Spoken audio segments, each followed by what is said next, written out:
Hi friends, welcome back to my channel English in Easy Way. Today I am discussing with you 5 kinds of sentences. First of all, like, share, comment on my videos, subscribe my channel and press the bell icon to get new update in my videos. According to the function of sentences, they are divided into 5 kinds.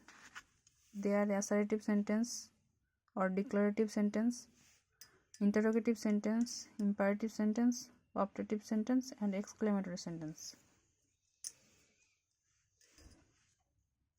5 kinds of sentences, 5 ধরনের বাক্য। এখানে আমি একটা ছকের মাধ্যমে সেটাকে উপস্থাপন করেছি। দেখো, সেন্টেন্স এবং এর ভাগ। অ্যাসার্টিভ সেন্টেন্স বা ডিক্লারেটিভ সেন্টেন্স মানে হচ্ছে বিবৃতিমূলক বাক্য। ইন্টারোগেটিভ সেন্টেন্স মানে হচ্ছে প্রশ্নবোধক বাক্য।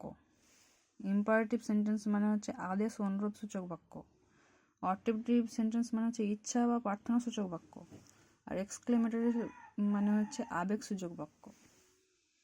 প্রথমে আমরা শুরু করব অ্যাসার্টিভ সেন্টেন্স দিয়ে। সেন্টেন্স এবং সেন্টেন্সের আন্ডারে হচ্ছে প্রথমে অ্যাসার্টিভ সেন্টেন্স বা ডিক্লারেটিভ সেন্টেন্স। যে বাক্যের দ্বারা আমরা বর্ণনা বা স্টেটমেন্ট পাবো এবং তাকে আমরা বলবো অ্যাসার্টিভ বা বিবৃতিমূলক বাক্য। এর স্ট্রাকচার হচ্ছে প্রথমে সাবজেক্ট বসবে, তারপরে ভার্ব, তারপর অবজেক্ট বা কমপ্লিমেন্ট। এখানে শর্টে আমরা এটিকে বলতে পারি এসভিও, অর্থাৎ সাবজেক্ট ভার্ব অবজেক্ট। যেমন Amal is a good boy, Amal একটা ভালো ছেলে। এখানে অমল হচ্ছে সাবজেক্ট,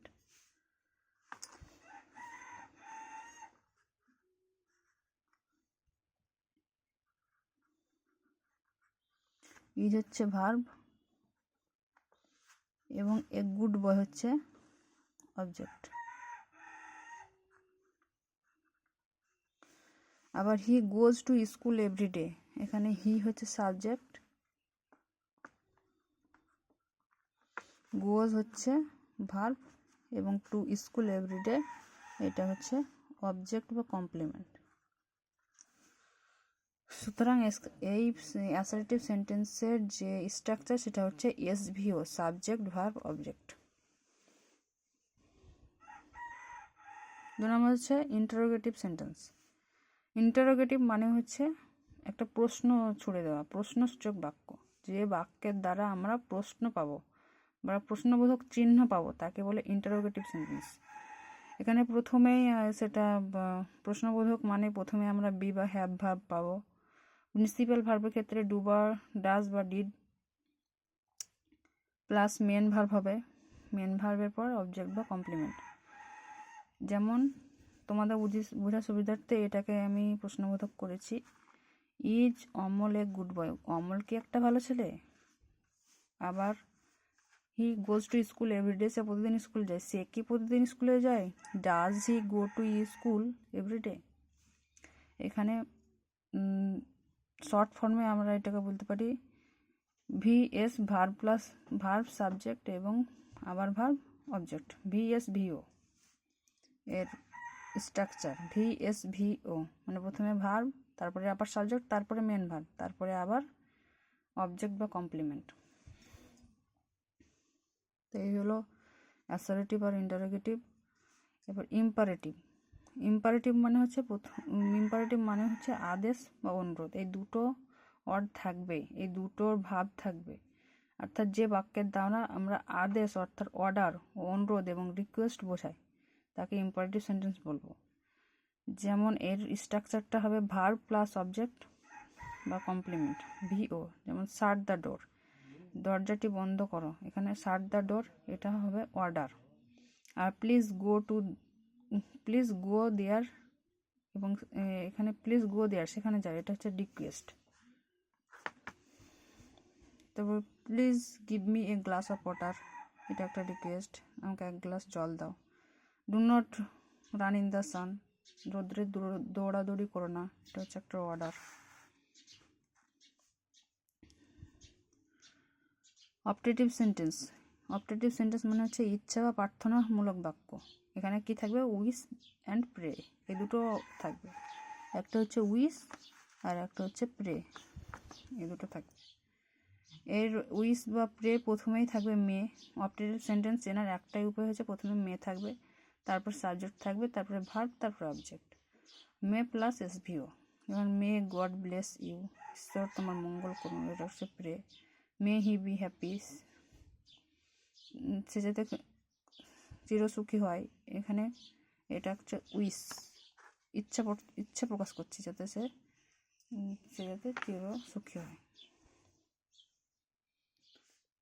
এখানে এক্সক্লেমেটরি, শেষে হচ্ছে এক্সক্লেমেটরি সেন্টেন্স। এক্সক্লেমেটরি হচ্ছে সে আবেগ, একটা আবেগসূচক বাক্য যেটা মনের মাধ্যমে প্রকাশ হয়। যেমন কোনো জিনিস দেখে যদি সেটা খুবই সুন্দর লাগে তাহলে এক ধরনের আবেগ। তারপরে কোনো দুঃখ প্রকাশ করলে, কোনো আনন্দ প্রকাশ করলে ইত্যাদি ক্ষেত্রে এক্সক্লেমেটরি সেন্টেন্সটা হয়ে থাকে। এক্সক্লেমেটরি সেন্টেন্সের প্রধানত কি থাকবে? দুটো থাকে, এক্সক্লেমেশন ওয়ার্ড থাকে। একটা হচ্ছে হুররা আর একটা হচ্ছে অ্যালাস, এই দুটো। প্রভৃতি আবেগসূচক শব্দ বসে, তারপর সাবজেক্ট প্লাস ভার্ব বসে। নোট আকারে আমি একটা লিখেছি, দেখো। এক্সক্লেমেটরি সেন্টেন্সে এক্সক্লেমেটরি ওয়ার্ডের পর এক্সক্লেমেশন চিহ্ন বসে এবং বাক্যের শেষে ফুল স্টপ বসে। আবার WH ওয়ার্ড দিয়ে এক্সক্লেমেটরি সেন্টেন্স শুরু হলে বাক্যের শেষে এক্সক্লেমেশন চিহ্ন বসে। অর্থাৎ এক্সক্লেমেটরি সেন্টেন্সে প্রথমে একটা এক্সক্লেমেটরি ওয়ার্ড থাকবে, যেমন হুররা বা অ্যালাস, এবং তারপরে এক্সক্লেমেশন চিহ্ন, এক্সক্লেমেশন চিহ্ন এটা বসবে। তারপরে তোমার সাবজেক্ট ভার্ব অবজেক্ট, অ্যাসার্টিভ সেন্টেন্সের মতো সাবজেক্ট ভার্ব অবজেক্ট বসবে এবং লাস্টে ফুল স্টপ বসবে। যেমন এখানে উদাহরণস্বরূপ দেখো, হুররা, এখানে এক্সক্লেমেটরি ওয়ার্ড এবং এক্সক্লেমেশন, এটা একটা চিহ্ন।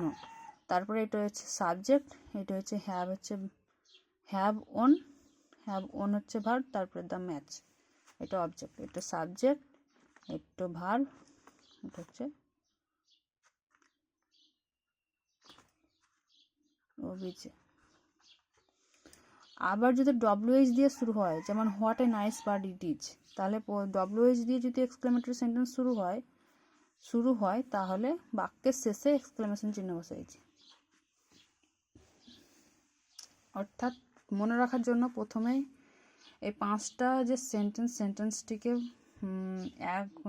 এক মুহূর্তে চেনার জন্য আমি সামান্য একটা করেছি। অ্যাসার্টিভ সেন্টেন্স মানেই সাবজেক্ট ভার্ব অবজেক্ট হবে এবং লাস্টে এই ফুল স্টপ, এটা থাকবে, ফুল স্টপ থাকবে। ইন্টারোগেটিভ মানে হচ্ছে প্রশ্নবোধক, লাস্টে কি থাকবে? প্রশ্নবোধক চিহ্ন থাকবে। অপটেটিভ মানে সেই বাক্যের দ্বারা উইশ অথবা প্রে, এই দুটো প্রকাশ পাবে। হয়তো উইশ প্রকাশ পাবে, নয়তো প্রে প্রকাশ পাবে। আর মে থাকবে, মে, উইশ অ্যান্ড প্রে, এই দুটো থাকবে। মেটা এখানে লিখে দিই,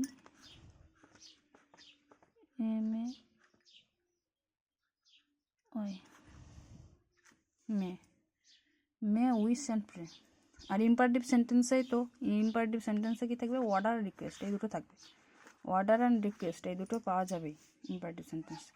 আর এক্সক্লেমেটরি সেন্টেন্সে তো বললাম, এক্সক্লেমেটরি সেন্টেন্সে প্রধানত এক্সক্লেমেটরি ওয়ার্ড আর তারপরে হচ্ছে এক্সক্লেমেশন চিহ্নটা থাকবেই। এই হচ্ছে ভিডিও, তোমাদের 5 কাইন্ডস অফ সেন্টেন্স ক্লিয়ার করার চেষ্টা করলাম। সুতরাং আজকে এই পর্যন্ত। পরবর্তী ভিডিওতে তোমাদের সঙ্গে দেখা হচ্ছে।